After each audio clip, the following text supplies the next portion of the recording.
do the presentation in a minute. So, not everyone's here, so I'll go quickly through this again. So, researching for your essay, here are the things you have to record. Titles, right? This is only if you find something relevant. Articles, chapters. So the thing in the container, get that title. The container, the journal, the newspaper, the book. The date you viewed it, if it's a website or if it's electronic. More broadly. The point of recording the date is that things that are electronic, as we know, can quickly change. So if you say, Kevin Rudd said that on that website and I saw it on that date, someone's changed it, like your lecturer goes there and it's gone, well, at least you can say, look, on that date it was there. And sometimes you can get into web histories and see that it was there. The address, the web address, yeah, the URL. Okay, if it's a book, you'll need these things, of course. You'll need the date of publication. You'll need the publisher. And I'll squeeze it in here actually, the place of publication. So these little marks here saved me time. Those little quotation marks means the same thing again, doesn't it? These things, the name for those little marks used in this context, ditto. If somebody says, oh, it's hot today, and somebody says, oh, the other person, ditto, it means repeating the same thing. So, for a book, you've got to get the date of publication. That is a year, not month or day. And you've got to get the place of publication. Many people have never thought about the place of publication. If you go to the book. And how about edition? Yes, true. Edition, thank you. This part very confused. Sometimes I feel confusing. Yeah. Yeah. Most books will be first edition, but you do have to look. Yep, thanks for that reminder, Lynn. So if we take our George's Marvellous Medicine, fiction, non-fiction, doesn't matter, same story. Usually the publisher, it's a bit thin. You know that little symbol, the little logo there, will often give you a clue. And we can see on the back there a little bird called a puffin. So that's the logo. But then if we go, not the title page, you go in one, that page there is called the bibliographical page. And go there and have a look. The place of the publisher. And yeah, it will say in there somewhere, actually, it's the next page. That's still advertisements, more books by Roald Dahl. Next page, Puffin Books. So that's the publisher. 80, The Strand, London. So the place of publication is just the city. You don't need the full address. So you've got to get the city for that. Yeah. So we've got Puffin, London, and then it will say the year, first published 1981, but this edition, 2004.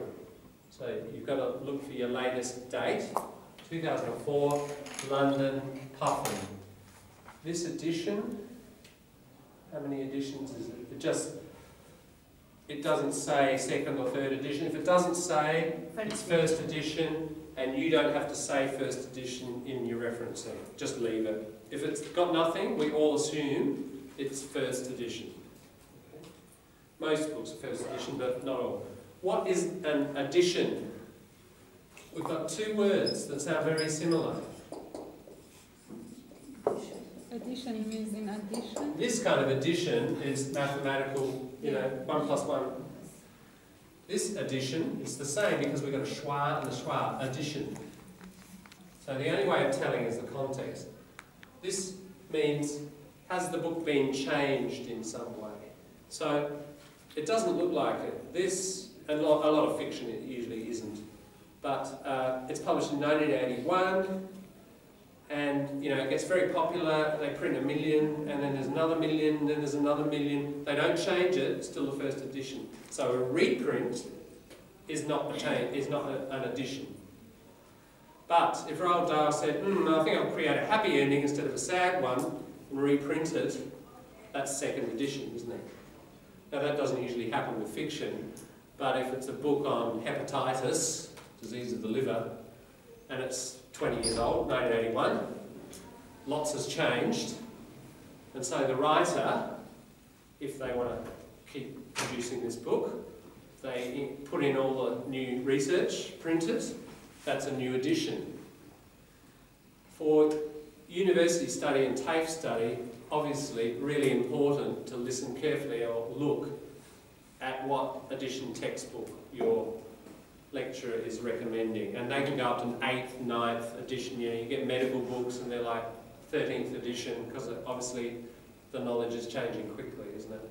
And if you get on eBay and buy the wrong one, all the pages will be different, and it's a mess. So there are some good websites. I've got one on the Moodle and the Future Pathways for buying second-hand books from students who've just done it last year. But really, really check you're getting the same edition. That's important. And John, if it And important for referencing too. if it was journal has to be the same as book. It can be the same. For a journal, you don't need place and you don't need publisher. This is for book. That stuff's for a book. A journal, your journal will just be your title. And okay, journal. You also will need page range.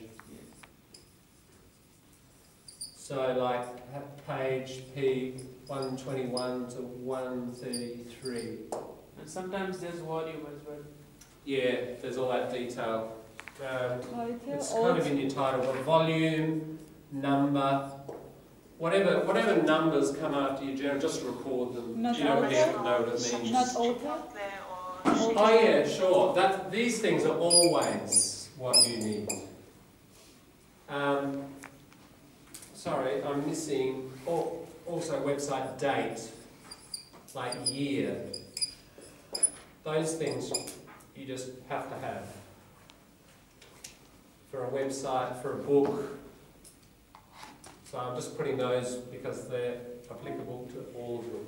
John, Yeah. I can't remember at all. Do you think in library they will be list of referencing template to let us to follow that? I will give you a Harvard referencing guide. It's about 24 pages or something. We'll work our way through it. But there are guides in the library, sort of shorter ones, and I've got a link to, when we get in it's under the writing section. It is good to be. You certainly need it. You have to have it. Like But yeah, we're not doing referencing at the moment, but it's obviously relevant now because, you know, if you're starting research, you need to record this now, because otherwise, you know, you've got to go back and get it all later. It will save you time.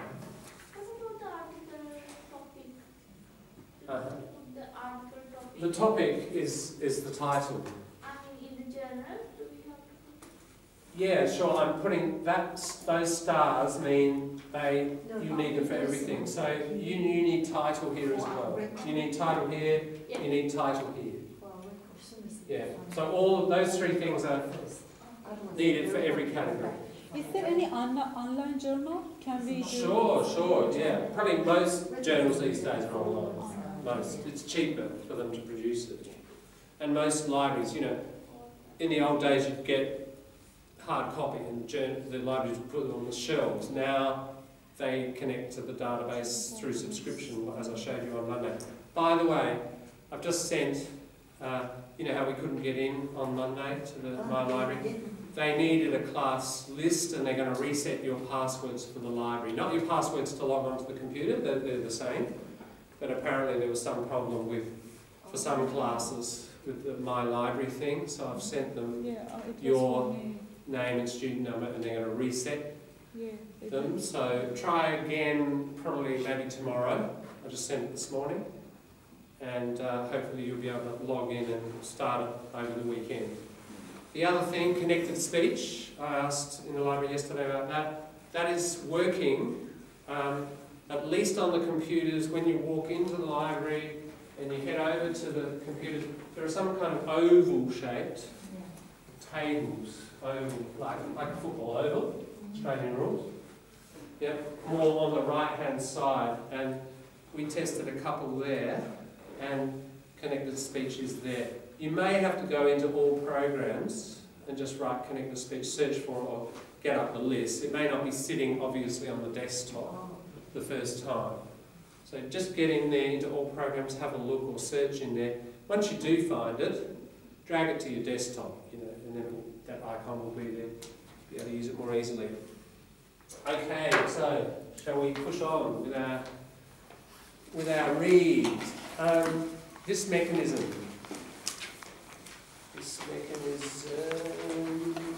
Sadia, can you roll on, please? This mechanism of the Neptune regime, however, would completely ignore a great number of negative consequences on the school environment. One undeniable outcome is the creation of league tables that present school ranking in order of the Neptune scores of individual schools. Despite that denial, that ACARA does not provide any official league tables. It should not be able to avoid criticism that league tables are manipulated on the basis of the exact data of the My School website. Further, the publication of the Neptune results via the My School website can at ease function as a naming and shaming tool. In particular, on schools with disadvantaged socio-economic backgrounds. Good, thank you, nicely read. Can at ease, I think that should be at least. I think that's just a kind of typing error. So My School website can at least function, otherwise it really just does not make sense. Good. Thanks. Mohammed, can you roll on? An additional criticism result from the fact that Neptune may be biased and evaluation tool for the school accountability or performance. Gonski 2011 has indeed warned of the potential danger of Neptune, pinpointing the Neptune in the same manner as other standardized tests.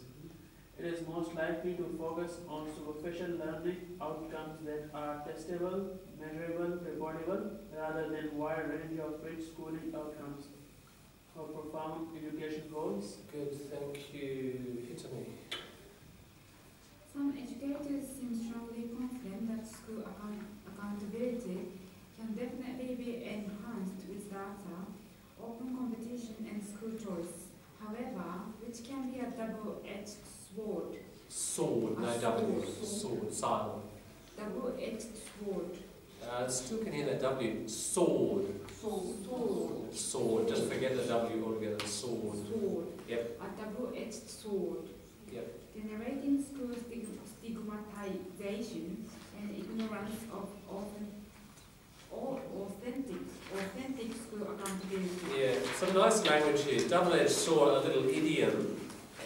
A sword, a weapon, and it's got two edges, a good and a bad. So something with a it's a double-edged sword. It has a positive effect and a negative effect. It doesn't mean the double-edged sword, but it's positive. Yeah. I was just thinking of a sword having 2 points. Yeah, I mean the metaphor is one of a sword, two sides, a good and a bad.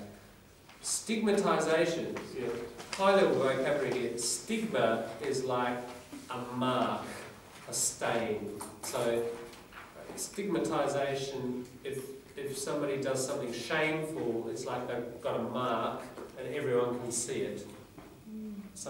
A mark of shame, stigmatize. And when you stigmatize someone, it's a little bit like, say, Adam Goods. Some people were stigmatizing him and sort of pushing him out and rejecting him, social rejection, stigmatization. What is authentic school? Which bit? Ignorance of authentic. Authentic means real, true. Authentic. James, could you read that part of that paragraph? Fundamental in education process, tests should be stressed with a great emphasis.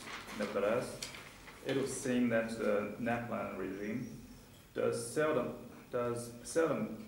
contribute to great outcomes, but triggered unintended triggers unintended, counterproductive, and controversial issues. At the student level, it appears that the NAPLAN regime not only has failed to demonstrate its efficiency for progressive in student achievement, but had a forthcoming influence on the construction of negative self-concept. Good, thanks. Just remember that word contribute. Contribute has the stress as the verb. Contribute. Rena. At the teacher level, the pedagogy of teaching practice under the NAPLAN regime seems to have led students less exposure to diverse learning experience and, in sequence, narrowing the curriculum. At the school level, the NAPLAN and its publication via the My School website have arguably given rise to the creation of league tables and school stigmatization, particularly for low-performing schools with low socio-economic standards. Good, thank you. Just a few, that word regime, he's used it quite a lot. Regime is like a government, but it can also mean more broadly organisation or pattern, like policy. But the pronunciation, regime,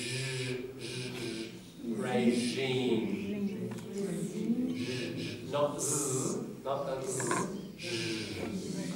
And I've got my phonemic chart with me. I might run out. Regime. So it's next. It's like sh, but it's voiced. Anyone got their phonemic chart on them? Just thank you, James. Good. Just to point out which one it is. So it's this one here at the end, which can be tricky. It's like usually, is something with trouble with. Regime.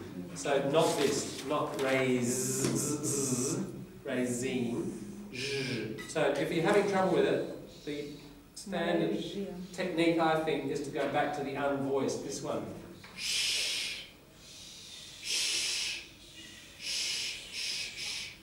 Now that I can hear. What has it got to do with Malaysia, the Z thing?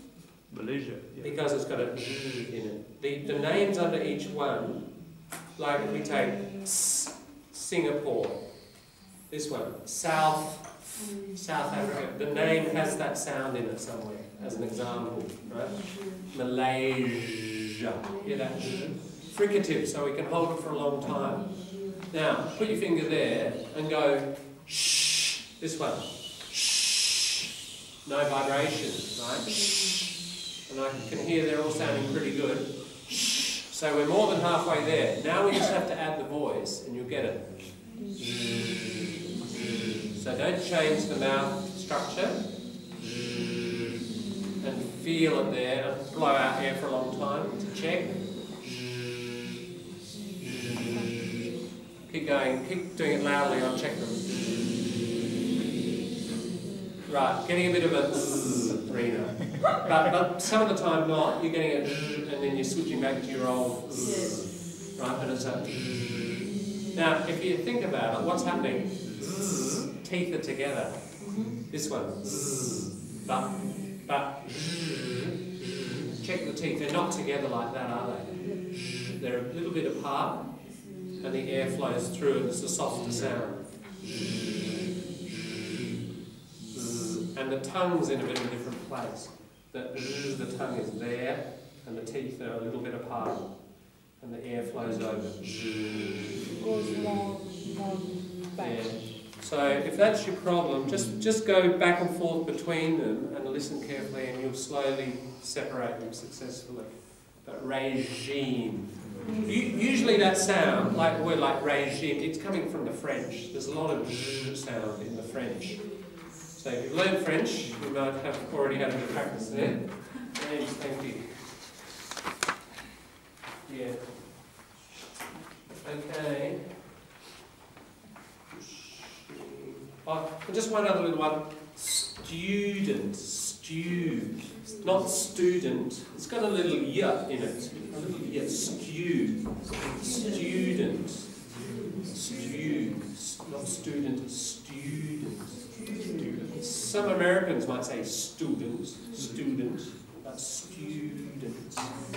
Fatima, come up and have a seat here. And I'll just move the Cyclops into a different position.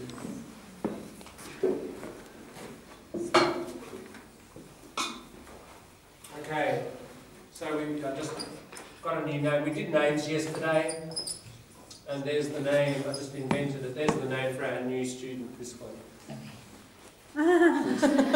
It's called the Cyclops. What's the Cyclops? Cyclops. You know the Cyclops? In the Greek stories, the monster with the one eye.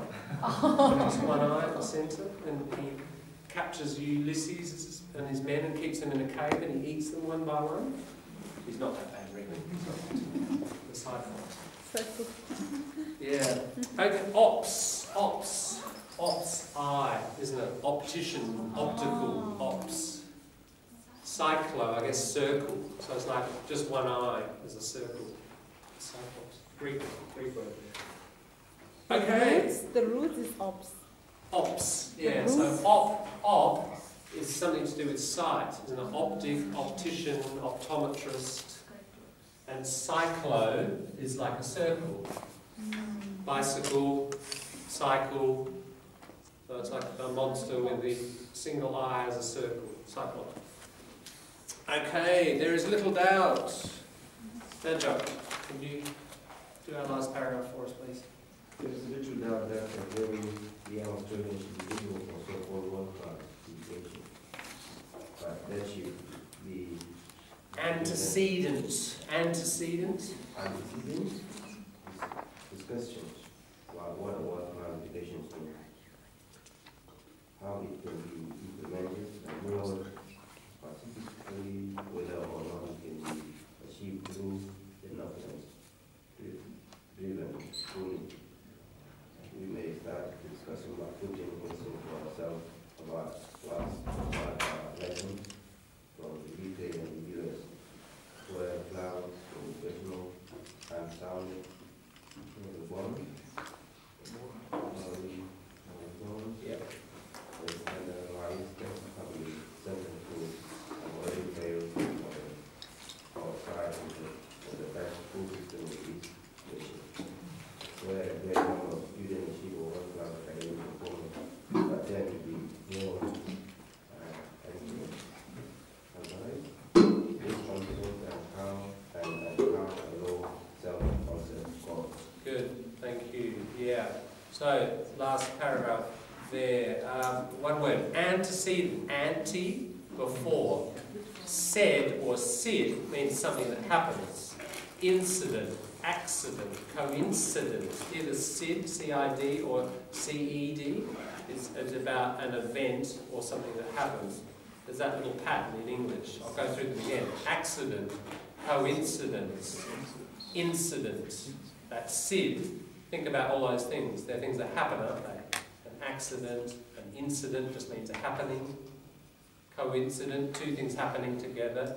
Antecedent, so before it happens, antecedent. So it's an adjective about things that happen before something. So he's saying before we do this, we should have discussions, antecedent discussions. So again, just an example, if you know said, sid as a root, and you know ante, and then you look at the context of the sentence, you've got three things that can help you guess, instead of just the context. Anti and it means before. Yes. Anti with an I means against, doesn't it? Anti-nuclear, anti-nationalist, and you know. But anti with an E means before. Usually that pattern. Okay, we've got to the end. So if you've just arrived or arrived late, we have just been reading and talking about other things, but we've read the last 2 pages. So we've got to the end of the essay. So I'm not going to go through it, but I'm just going to draw that shape on the board to remind you of the things we're looking at. We're looking at sections we're looking at sections. Within the sections, we're looking at paragraphs. Within the paragraphs, we're looking at topic sentences. Yeah? So I want people to continue from, where did we finish analysing? We got to the end of section 2, didn't we? We basically got an A, we worked out we've got an A, a B and a C section. We got to the end of B, didn't we? We've got to there. So, and remember the little mini conclusions that were there as well? So I want you to look at C. How long is C? Where is the mini? We would expect to find, with prediction, remember the idea of a writer setting up a pattern that we can predict. Comfortable reading where writer tells us, shows us a pattern, and then we can tend to predict the rest. Where is that next mini conclusion? Is there one? Where is it? The conclusion, which, again, look, the introduction was more than one paragraph, wasn't it? It was 1, 2, 3 paragraphs. That could be one paragraph, it could be 2, it could be 3. Hand over to you to discuss where does it begin. It's obvious where it ends, but where does it begin? And do you remember our question about are there recommendations in there? Is he using that technique? Is he exploring the implications of the NAPLAN, or not having the NAPLAN, or not having it? And is he doing one of those, or is he doing none of them, or is he doing both? What elements can you see going on in there? Those are our questions for the next quarter of an hour for discussion. So over to you to perform your surgery on it, and then we'll have a chat together. All right? Over to you to discuss. You are going to tell us the truth. Yeah. Okay, let's have a look at the page. Second to last page, up the top. Where are we? We're here. Guys, tune in, please. Okay, we're here. We're starting C, aren't we?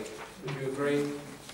And we've got a topic sentence. A further benefit of the NAPLAN regime is claimed to strengthen school accountability and school performance. So, school accountability and school performance.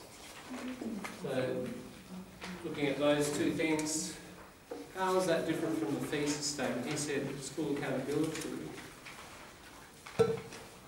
Thesis statement was school accountability, right? And he's just developing this extra element of school performance, which he's also putting in there as well. So those are the two key words. So there's more than one key word in the topic sentence there. Remember that idea of the key word in the key sentence. So your topic sentence, the most important sentence in the paragraph at the beginning. And then usually there's a key word or phrase. In this case it's two. Just really clear flags, signposts telling us, the reader, okay, we're moving on to the next section. Then there's support for that position, like so it's opposition. We learned that the structure that he has set up is you do the opposition, and then we would expect refutation. So certainly that's the opposition position. You know, Kevin Rudd there saying, yes, choice by parents, this is the beauty of the NAPLAN regime. And if we look at the next paragraph, this mechanism of the NAPLAN regime, however, right, notice the little indicators there, what we call connectives. However is what we call a contrastive connective, showing us here's an opposite idea. So clearly we know that he's begun his refutation here.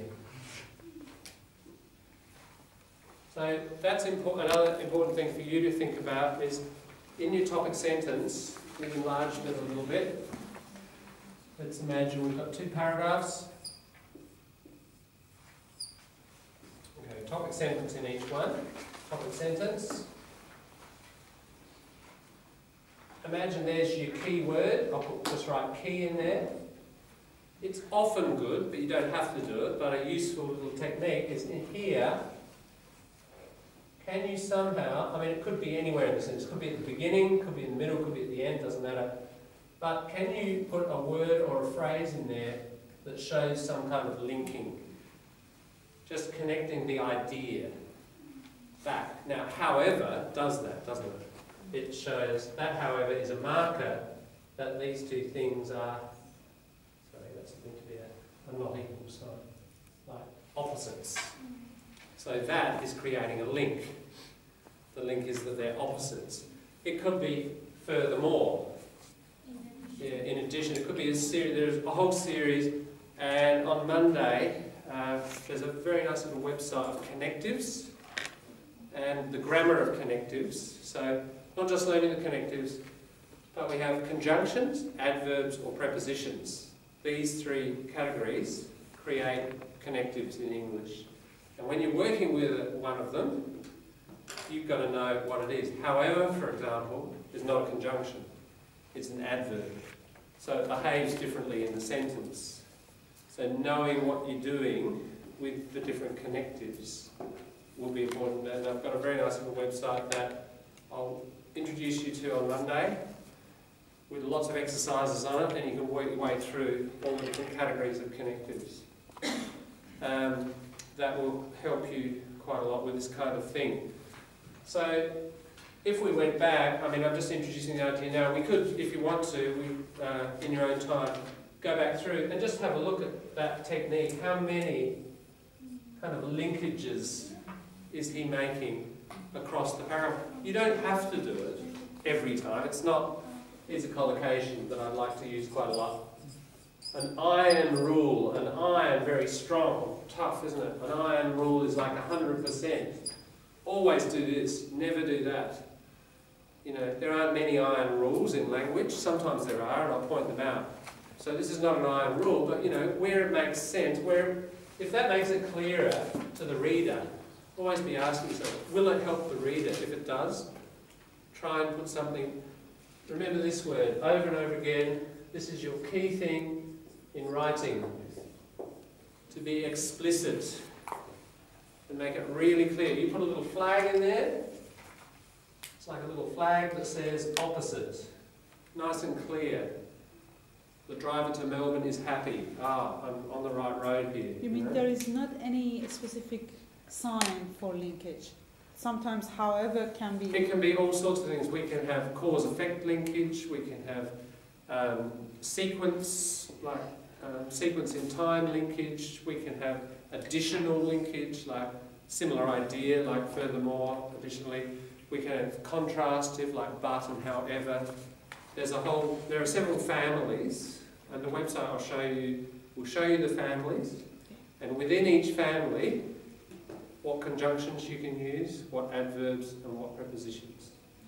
So you get the range of function and the range of grammar within those functions. Okay, we'll go through that Monday in the computer room as part of the Moodle. May I start with my opinion first, after that followed by, however, if the government do the opposite, the result will be negative? Yeah, look, this is just one way. This is, as I said, this is how he has set it up with the opposition voice first, and then him. Just, yeah, and you could do different things. We're going to look at several models, and they do different things. So yes, you could possibly argue like that. Start with my opinion first. Sure. However, if the government makes the opposite, the result will be this. Yeah. And this result. No problem. Sure. That's often done. Excellent. Yeah. So we're going to, this is just one model. We're going to look at other ones. Just one thing while I remember it. What is the proportion of opposition to writer's voice here? A little.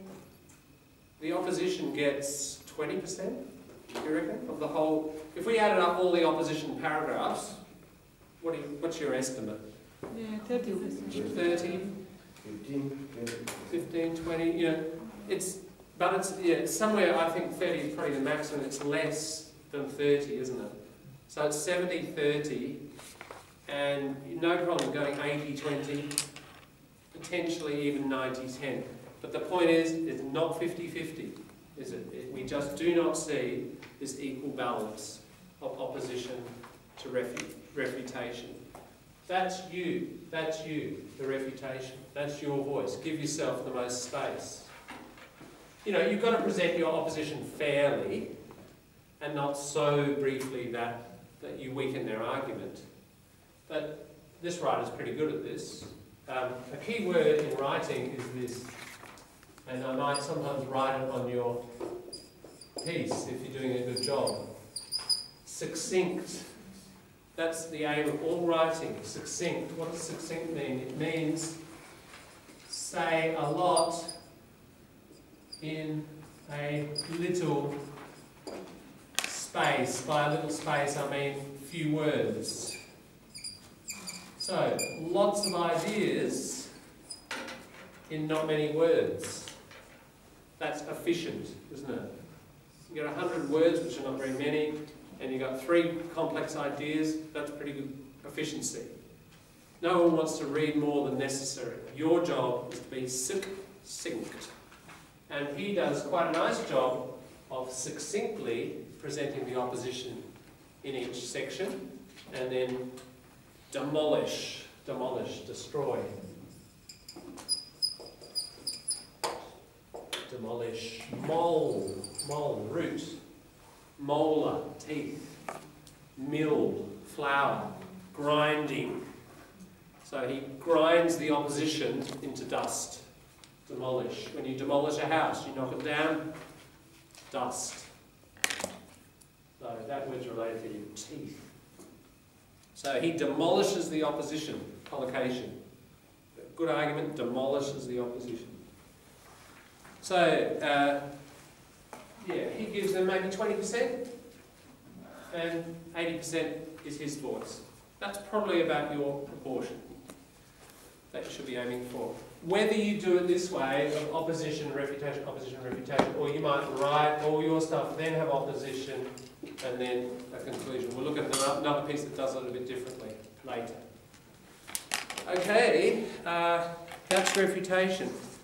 What about the next one? An additional criticism results... Oh, sorry, just to go back. This mechanism of the NAPLAN regime, because we didn't finish the topic sentence, however, would completely ignore a great number of negative consequences on the school environment listed over. Okay, so we would expect to see a list of the negative consequences, and we do. So the topic sentence reflects the paragraph. Next paragraph, an additional criticism results from the fact that the NAPLAN may be biased as an evaluation tool for school accountability or performance. Evaluation here means, in the educational sense, the teacher reflects on the course. Did I teach it well? How well did the students learn? What do I need to change? That's evaluation. Okay. So he's suggesting here it's biased, not objective. Remember that word biased? Leaning on one side or the other, not very accurate. Favoring? Yeah, that's right. Favouring one side. Now,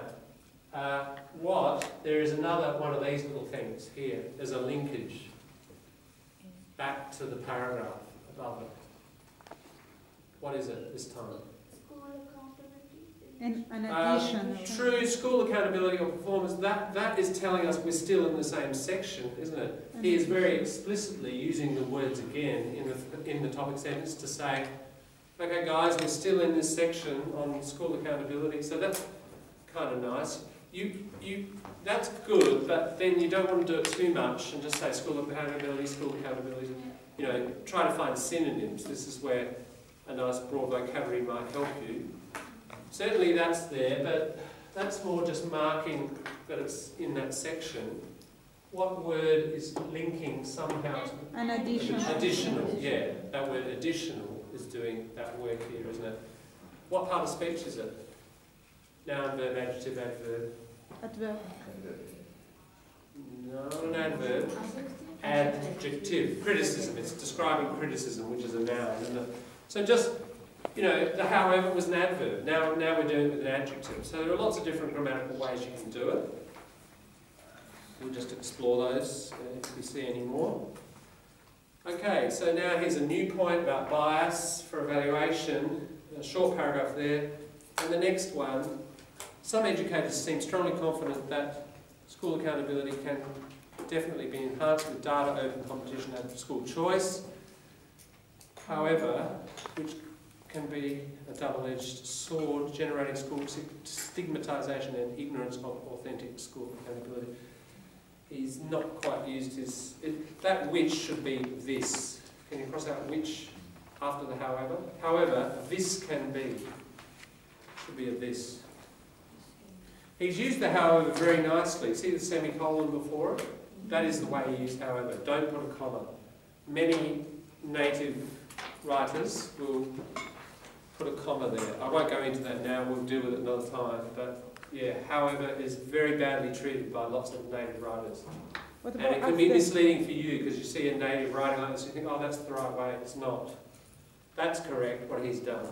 We'll talk about it more another time. What about after, however, the comma is right? Yeah, that comma is correct. However, comma, this can be a double-edged sword. That is an adverb. So when the adverb, like a little connecting adverb, is at the beginning of a sentence, we call it a sentence adverbial because it's controlling the whole sentence. And after sentence adverbials, you put commas when they're introducing a sentence. We can do a whole thing on commas at some stage. They're kind of the final polish on the language, but yeah, we should find time to do it so that you've got an idea. You probably end up controlling commas better than natives because natives don't control commas very well. Even in newspapers, editors don't control them very well, some editors. Okay, so what's happening here? Function. Mini conclusion, isn't it? It's the wrap up, wrapping up, metaphor like wrapping up the present. It's a wrap up of that section on accountability. So what would we expect when we turn the page? Mini conclusion. No, we've just had the mini conclusion. This is that was the mini conclusion, folks. That was it. Conclusion of the paragraph. That's right. Well, the conclusion of the essay, isn't it? Yeah. Because at the end of each section, we've had I'm just going to write MC. MC, mini conclusion, right? MC, and we're on to the next section. We now finished all the main points. We would expect the conclusion of the whole essay. Yeah. And there are 2 paragraphs there, and that's indeed what's happening. Just like he took 3 paragraphs to introduce, he's using 2 paragraphs to conclude. Yeah. And again, topic sentences should help us. Fundamental in the education process, tests should be stressed with great emphasis. Nevertheless, there's your connective, showing opposition, contrast. It would seem that the NAPLAN regime does seldom contribute, he should really put seldom contributes, not take out the does, to great outcomes. Great is too spoken, to positive outcomes.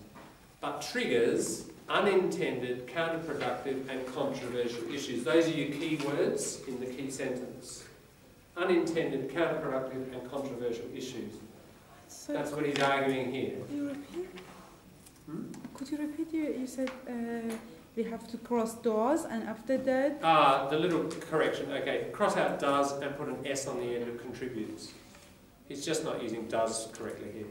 Yeah. The NAPLAN regime seldom contributes to, and cross out great, positive. Great is very spoken, we use it a lot. I saw a great movie. You know, isn't it great weather, but too spoken. Positive outcomes. Yeah, positive would be fine. Okay, then there's a summary. What he's doing is he's sort of summarising each section. Look what he says. At the student level, it doesn't help student achievement. Next one, at the teacher level, the teaching practice seems to have led to the students less exposure. At the school level, it's given rise to league tables and school stigmatisation. Look at the order of those points. What can you tell me about the order of those points? Starting from a small point and then Not so much small to big. What about in relation to the whole essay? He's taking a first point, isn't he? Very, like micro-summary. Puts it in there, micro-summary, yeah, he's sewing them together into, it's not quite one sentence, no, he's got 3 little sentences that just wrap up, wrap up, wrap up. Yeah. Is it this disposed way to do it? This is okay, this is fine. If you look back, he's just saying the same thing in a different way. Make sure you say it in a different way. Don't,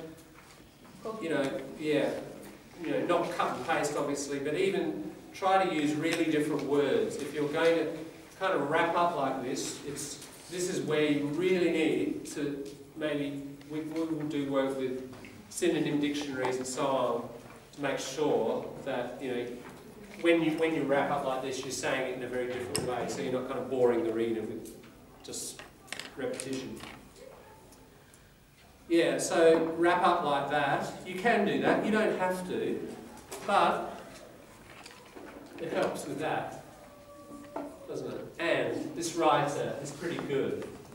He's very succinct and he's got a good vocabulary range, and so when he does this little wrap up with each one, he's saying it differently and he's saying it succinctly. So personally, I don't notice that as like, you've already said that.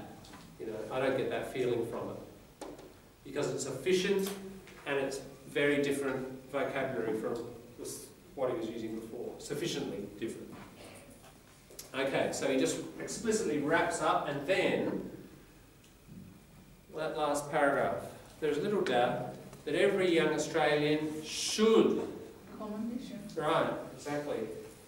We see a should, and that's the easiest way and most explicit way of making a recommendation. So, shoulds often appear. You can recommend without a should. It would be beneficial if.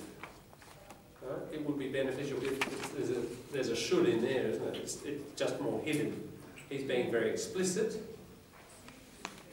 There's little doubt that every young Australian should be eligible for world-class education, but there should be antecedent discussions, so discussions before you do it about what world-class education means, how it can be implemented, and more specifically whether or not it can be achieved through the NAPLAN-driven schooling. We may start the discussions. He could say we should start, he's saying we may. It's softer, isn't it? These should, this category of verbs is important.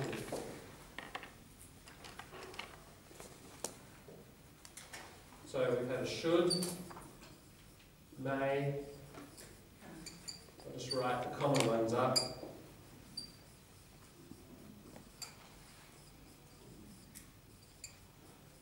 That's pretty much it, I think. Right, that bunch, they are verbs. What do we call them? Modal verbs. Who, just to get an idea, who knew they're called modal verbs? Oh, good. About half, good. They're modal verbs. The key thing about modal verbs is they show the position of a writer or a speaker. They show kind of opinion or position on something. If you say should, we know the person's position, don't we? May means their position on whether it's possible or not. So it's position about possibility or probability and possibility. Again, would and will, predictions or hypothetical position, predictions. Their position, will it happen or won't it? Shall I do it or shan't I? So these are really, really important in, if it's about position, think of an argument. Argument's all about position, isn't it? So you probably use a lot of modals, and getting control of modals is pretty important. And I haven't written them in a particular order, but there's a strength of modals. When somebody's really certain... So must. Thank you. Must is missing. Thank you. Thanks. That's really strong. What's another strong one? Have to. Have to, but here, will, You know, climate change will happen. The person's certain, aren't they? Even shall, these are quite strong. Which are the weak ones? Might. Yeah, and may and could, yeah? And the others are kind of somewhere in between. We'll talk more about those, but it's pretty important that a lot of the time, academic writing tends to use weak modes. Because science, if you think about science, it's just changing all the time, isn't it? All the time. And what we know today is not what we know tomorrow. So if you say, this is true, and this must happen, or this will occur, a year later or 10 years later, it looks kind of silly, you know. So it's a bit of insurance and a bit of protection. What if you give your evidence, strong evidence? Yes, but even scientists, let's take an example. Astronomers 15 years ago had a really strong idea, you know, that the universe was expanding, but that expansion was slowing down, you know, because gravity was pulling it all back again. Right? They thought, Big Bang, really fast, and then it was getting slower and slower. Okay, so lots and lots of evidence for that. Along comes one bit of evidence, study of distant stars, exploding stars, to show that actually the whole thing's speeding up. Right? So completely overturned. So you can have mountains of evidence, but science can sometimes just do the unexpected, and you end up, you know, in a completely different structure, what we call a paradigm. Completely different structure of thinking. So you never know when that's going to happen. Whether it's social science or history, some new philosopher of history could come up with a new idea, and you know. So the point is, academic writing, we try to be safe. We try to buy a bit of insurance. And the term for this, and I want to use it a lot, is that hedge. On Saturday afternoon, if you go to the races and you think, I reckon that horse will win. Okay, I reckon that horse will win. You got $1,000. You could put $1,000 on red tails pony, you know, that's its name. You could put $1,000 on it, couldn't you? High risk or low risk? Fairly high. You could put 500 on that one, and 300 on that, and 200 on that. Spread your risk. If you spread your risk, you're doing that. As we say in English, you spread your risk, you hedge. And insurance companies do it, and financial dealers do it, and anybody, businesses do it. You know, controlling risk management, you hedge. And in fact, there's a term, isn't there? Hedge funds. You can manage hedge funds, which are about investment, but you don't put it all into mining, because if you do in Australia, down goes the mining. You know, you put a bit into housing, a bit in Sydney where it's going up, but it's not going to stay there. You know, a bit in Adelaide.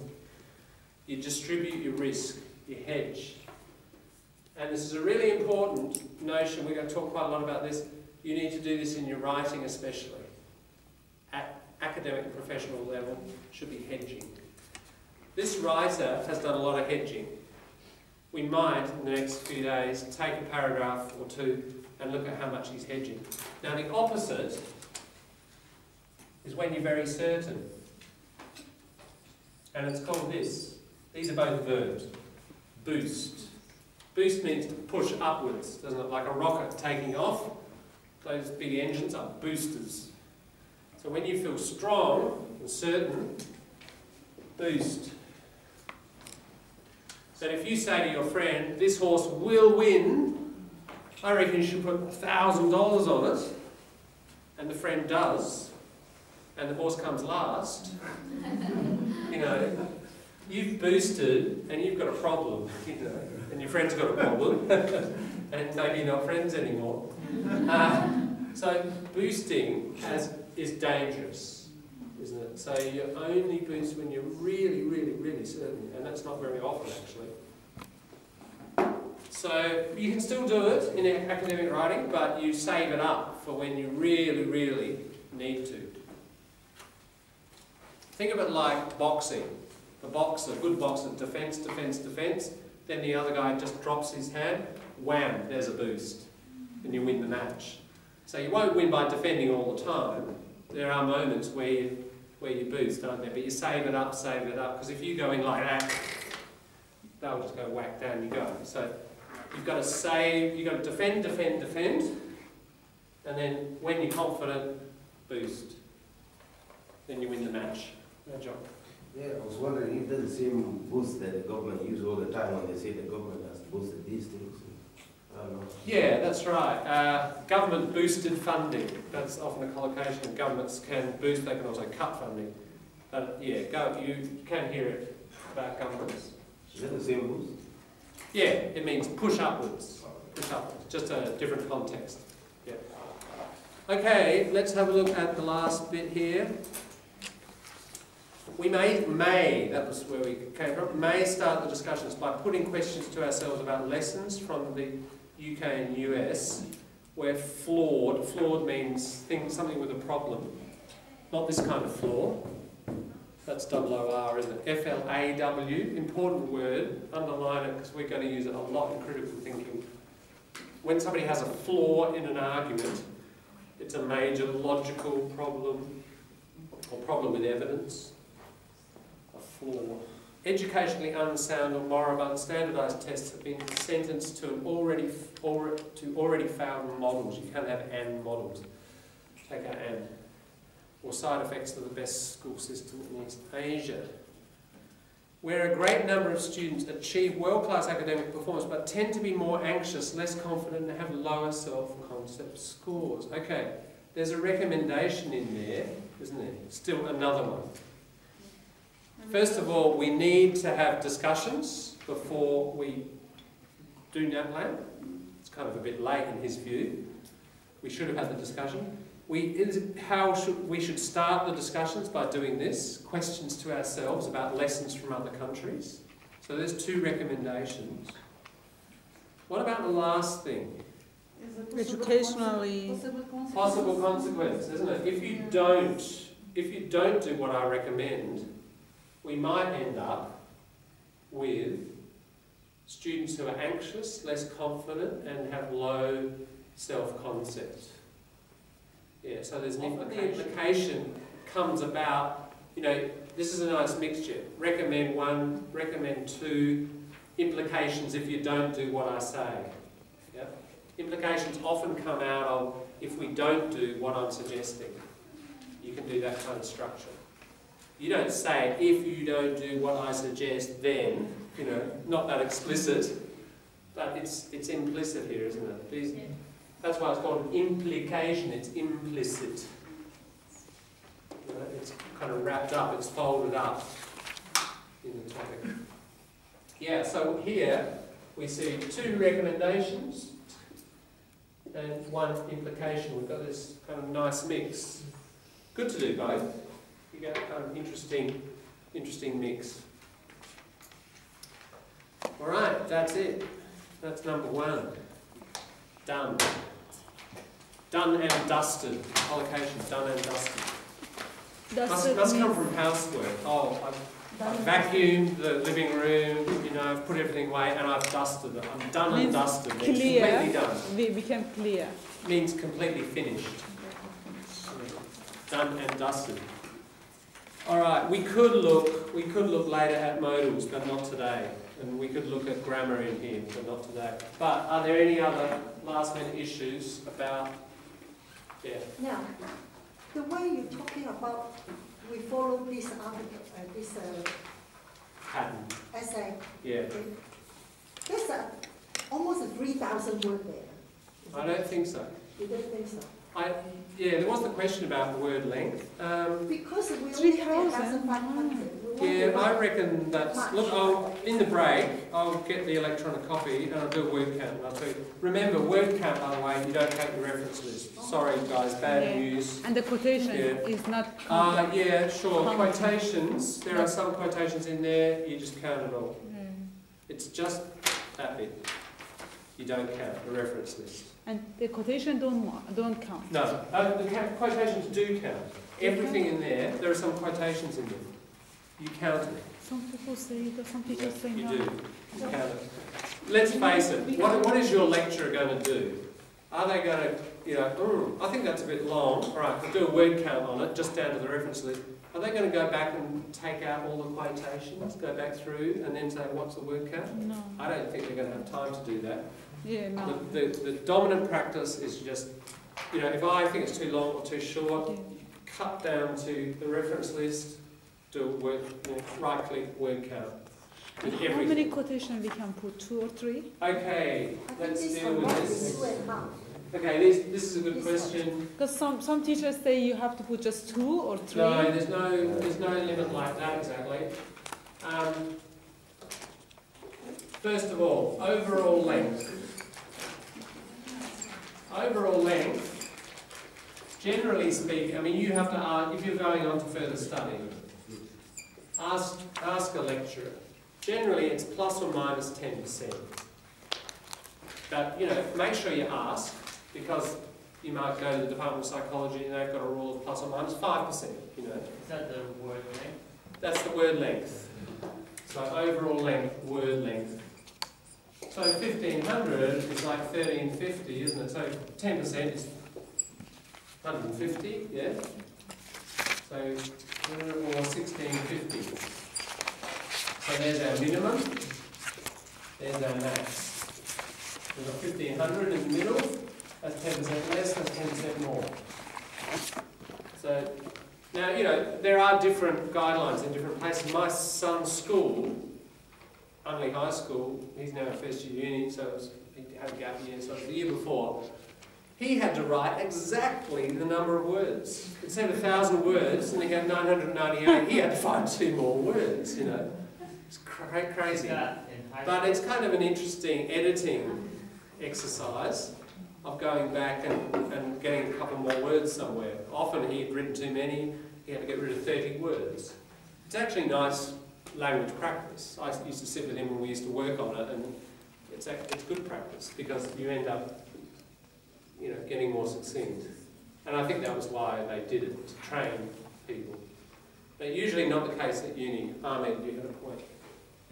You said something? Sorry? No, I was saying that was in high school. That was. You have to have exactly. That was a high school, and that was at Unley High, and I don't think it's, yeah, you know. Some high schools they do that. Yeah. They try to make like an exact word limit. I think maybe because they want to be too succinct. Succinct. Yeah, they're just trying to teach younger people to be conscious of, you know, very careful control of length. So when they get to uni and it's a bit more flexible, they've had a bit of practice. Yeah. So that's generally what happens with length. Now on quotations, you do hear different figures here, but we will adopt the rule of less than 5% of your essay should be direct quotations. Okay, so that means 95% is your language. 5% are quotations. Flinders University, I've heard one lecturer talk about 8% at Flinders. I don't know whether that's just in his department or whether it's a university-wide thing. Again, you need to check. But I'm going to suggest that we stick to this because I think other unis are stricter, and if we get practice there, you can always relax it a bit like this and, you know, write a bit more if you need to. They say 5%. 5%. So what's 5% of that?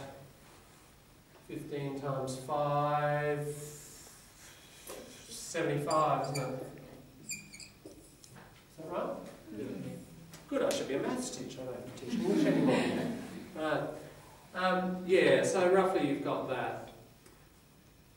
Usually, quotations are like, when students use quotations, usually it's not more than 50 words. Could be like around, like 20 to, you know, just let's say 75. That's the range because not a lot of quotations is used. It's only used to support a certain argument. That's right. Really, your quotations is when you think, you know, that person has just said that so well and so accurately, and if you tried to put it into your own words, you would just lose accuracy, or they've said it with a particular kind of poetry to it, or certain metaphors in it that are really important to capture, then you quote directly. Otherwise, you put it in your own words. And we have to practice this. We're going to look at articles and practice getting the idea and putting it into your own words. You know, we need to do a lot of this. But basically, the data or the figure, you need to be exactly quotation there. No, you wouldn't put like Paraphrasing. like he has used some exact figures, hasn't he? 74% or whatever, and 39% and 7. They are not in quotation marks. That's not direct quoting. So figures, you wouldn't call that quotation. That's just use of the exact figure. You don't put quotation marks around it. So it's not really a quote. I've been told that it's good to use quotations, but not a lot of it. Just like Yeah. try to minimize it to make the essay stronger. That's But right. If you use a lot, then it wouldn't look like the essay. So it's good to minimize it, like the range to 25 to 75 words. Yeah. So in this case, we can go up to this Yeah. point. Yeah. If possible, I suggested to take one more class in BC room, computer room, if possible to make appointment or change topic, because we can use a model, because sometimes it is hard to open at home.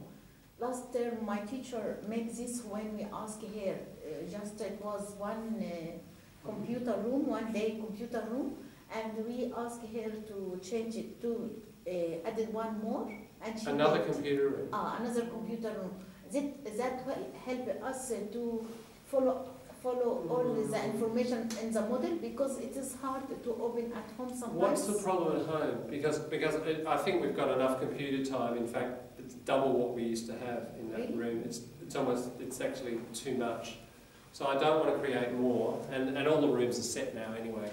But the more important issue is, if we solve your problem at home, then we'll solve this problem. What's your problem at home with the Moodle? Are other people having a problem at home with the Moodle? Haven't opened it. Can't access some software because maybe the computer is not up to date, or maybe some software. With the diploma Moodle, particular, not Moodles in general. I mean, this diploma Moodle, you're having a problem. Yeah, like some. Did you receive direct from Okay, some of the links, look, I do have to get in it. Some of those links that I put in there have died. I reckon about 5% of the links have died. So I just haven't got in there yet. Actually, I know what she means, because if I go into the type there, very hard to get, but you did direct email to us, that link, and then easier that way. Okay. Yeah, you go to your email, because I received from your email. We might have a look at this in a minute. When what we'll do is have a break now, and then we'll hear a presentation from Tasmania, and while we've got the computer up, we might look at the Moodle and just make sure everyone's sort of getting in the same way. Right? Okay. Yeah. Let's leave it at that. That's just the point about length of quotations and words. That'll be enough for now. Let's have a break. We'll hear a presentation. Come back at about 13 minutes past. Yep. 13. If we have a 20-minute break. Yeah. 13 minutes and 27 seconds past. Right, and then we'll hear the talk. Thanks.